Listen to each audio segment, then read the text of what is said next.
2026-27 Tamil Nadu budget வெளியாயிருக்கு.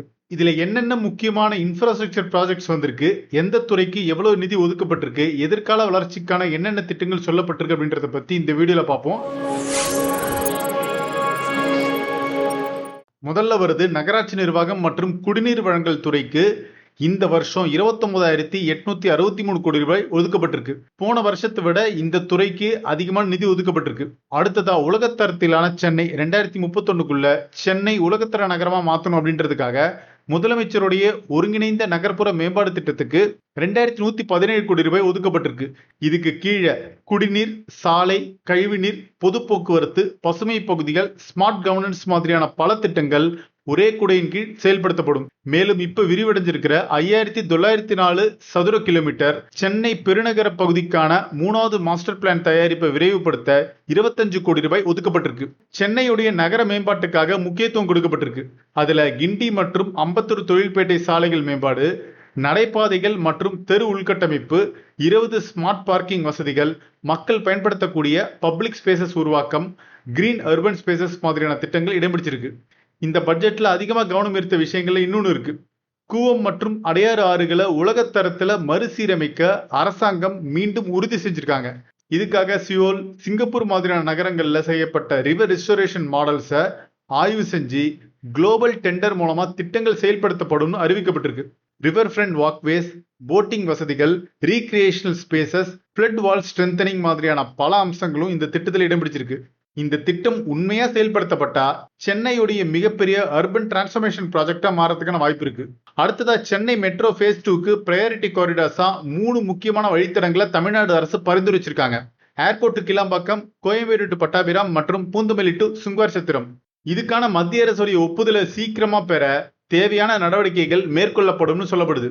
மேலும் Hosur metro ப்ராஜெக்டை தமிழ்நாடு அரசு மற்றும் மத்திய அரசோடு இணைஞ்சு செயல்படுத்தவும் தமிழ்நாடு அரசு உறுதியா சொல்லியிருக்காங்க. அதே போல போக்குவரத்து துறைக்கு இந்த வருஷம் 13,561 கோடி ரூபாய் ஒதுக்கப்பட்டிருக்கு.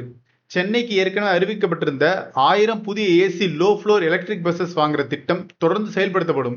இதுக்காக 500 கோடி ரூபாய் ஒதுக்கப்பட்டிருக்கு.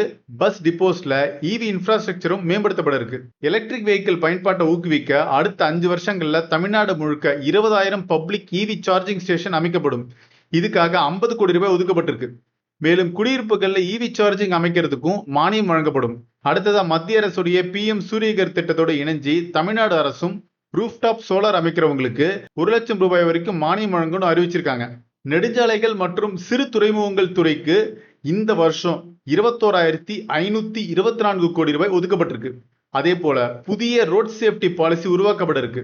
இதுல road engineering, enforcement, emergency care, awareness மற்றும் டேட்டா பேஸ்ட் மானிட்டரிங்னு 5 முக்கிய அம்சங்கள் இடம்பெறும். கிராமப்புற வளர்ச்சிக்காக புதிய TN வெற்றி திட்டமும் அறிவிக்கப்பட்டிருக்கு.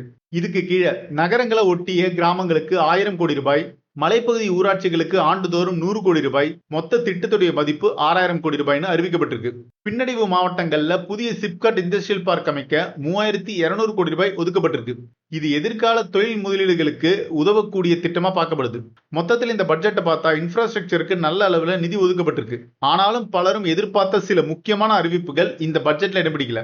உதாரணமா பரந்தூர், ஹோசூர் மற்றும் ராமேஸ்வரம் விமான நிலையத்தை பத்தி எந்த ஒரு தகவலும் அப்டேட் இதுல வரல. Chennai global city, Chennai tech city, Hosur knowledge corridor, Hosur Tidel park, Chennai sports city, FSI உயர்வு மற்றும் புதிய எக்ஸ்பிரஸ்வே, இதுல எதற்குமே இந்த பட்ஜெட்ல பெரிய அறிவிப்பு வெளியாகல. அதனால இந்த பட்ஜெட்டை புதிய மெகா ப்ராஜெக்ட் பட்ஜெட் அப்படின்னு சொல்ல முடியாது. அதே நேரத்தில் ஏற்கனவே திட்டமிடப்பட்ட மற்றும் நடைபெற்று வரும் இன்ஃப்ராஸ்ட்ரக்சர் ப்ராஜெக்ட்ஸை தொடர்ந்து முன்னெடுக்கும் பட்ஜெட்னு சொல்லலாம். இந்த பட்ஜெட்ல உங்களுக்கு முக்கியமா தோன்றிய அறிவிப்பு எது? மேலும் எந்த திட்டம் கண்டிப்பா இடம் பிடிச்சிருக்கணும் அப்படின்னு நீங்க நினைக்கிறீங்கன்னு உங்க கருத்தை கமெண்ட்ஸ்ல சொல்லுங்க. வீடியோ பிடிச்சிருந்தா லைக், கமெண்ட், ஷேர் பண்ணுங்க. இன்னும் நீங்க சப்ஸ்கிரைப் பண்ணலன்னா நம்ம இன்ஃப்ரா சேனலை சப்ஸ்கிரைப் பண்ணிட்டு பெல் ஐக்கான அழுத்துங்க. அடுத்த இன்ஃப்ராஸ்ட்ரக்சர் அப்டேட்ல மீண்டும் சந்திப்போம்.